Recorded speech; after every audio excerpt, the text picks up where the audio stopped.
During its introduction, motion controls began to craze as a refreshing new angle on gameplay mechanics. Unfortunately, with imprecise implementation and uninspired gameplay, over time, many gamers shunned the gimmicky hardware. As the fad began to die down, Nintendo decides to release The Legend of Zelda Skyward Sword in order to prove that motion control can really transcend traditional interaction. Does Nintendo's greatest mascot set a new benchmark for motion controls, or will it follow the fad to its untimely death?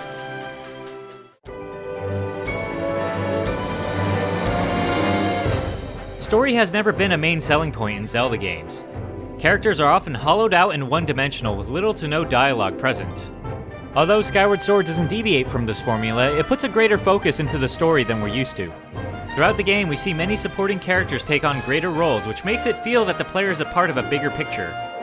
Although this is a small tweak, the change takes the focus away from Link, which makes the adventure feel far more expansive than previous iterations. Skyward Sword is also the most cinematic of the Zelda series, boasting some of the best cutscenes the series has ever delivered. Although comparatively few to most modern games, the cutscenes give the player a sense of immersion as they work their way through the adventure.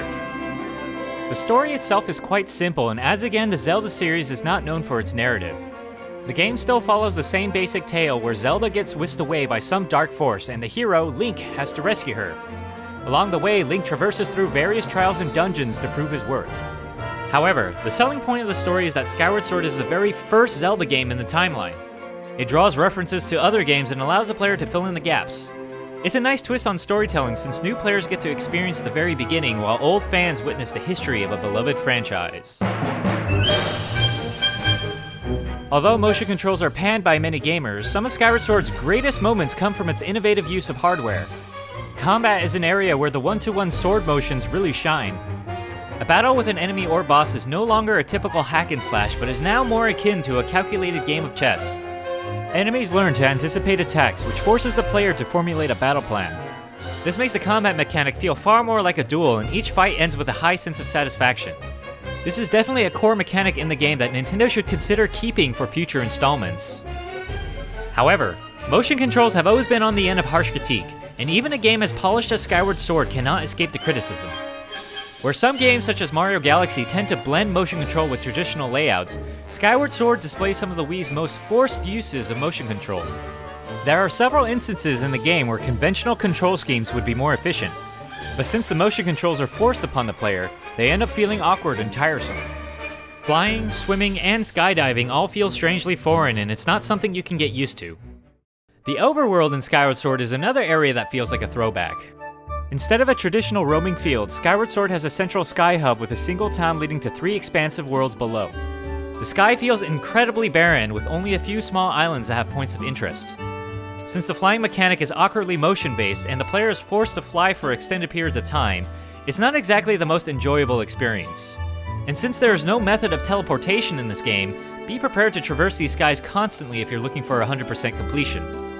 Despite the desolate overworld, some of Skyward Sword's best moments are in the worlds below. The hub world in the sky is a gateway to 3 areas, one fiery, one grassy, and one sandy. Each area has a vast amount of content to discover with several revisits that uncover new regions. It's often a treat when a new area is revealed since it opens a vast new world for a player to explore. This makes each province feel like a large dungeon of its own. The actual dungeon designs are unfortunately a bit inconsistent, with some of the early dungeons being incredibly uninspiring. However, the game does a good job of ramping up the creativity as you progress, and as a result, we are rewarded with some of the best dungeon designs in the entire series. The Lanayru Desert and the Sandship are especially noteworthy and deserve a mention of their own. In these areas, Link can travel between the past and present with the use of time-altering crystals. These crystals only reveal the past in a small area of effect, but since these crystals are mobile, they can provide innovative ways to solve some of the most creative puzzles in the series. This shows that even after 25 years, Nintendo can still provide us with fresh new Zelda experiences.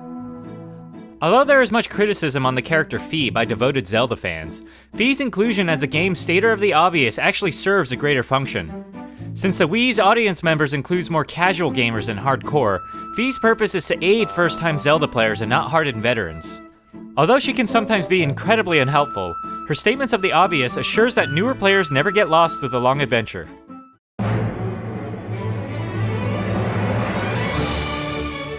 Skyward Sword's philosophy of graphics stays with the tried and true Wii mantra of working with what you have. The Wii isn't exactly a powerhouse in the graphics department, but Skyward Sword's unique and simple art gives the game a fantastic look. The artistic direction bears a cartoonish style that is both charming and timeless. The result bears a watercolor-like look that mixes the best of Wind Waker and Ocarina of Time, making it one of the best-looking Zelda games yet. Skyward Sword squeezes every bit of graphical power out of the Wii efficiently, looking absolutely beautiful and at the same time running at a smooth 60 frames per second. The music is absolutely fantastic. Learning from its mistakes in Twilight Princess, Nintendo decided to forego the MIDI arrangements and traded it for a fully orchestrated soundtrack. The result is one of the greatest Zelda soundtracks to date, with atmospheres that range from cheery to downright haunting.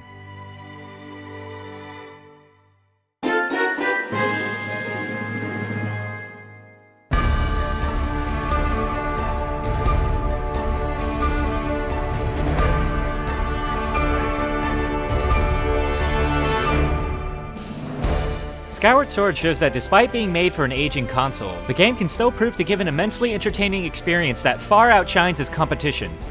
With motion controls ultimately dying out in mainstream gaming, Nintendo shows that quality entertainment can still be implemented through untraditional methods. As a massive 50-hour adventure with intriguing puzzles, innovative gameplay, and beautiful graphics, Skyward Sword is a massive game that is worth every minute. Although it's not perfect, if we can overlook the few flawed design choices, we are possibly looking at one of the greatest Zelda experiences to date.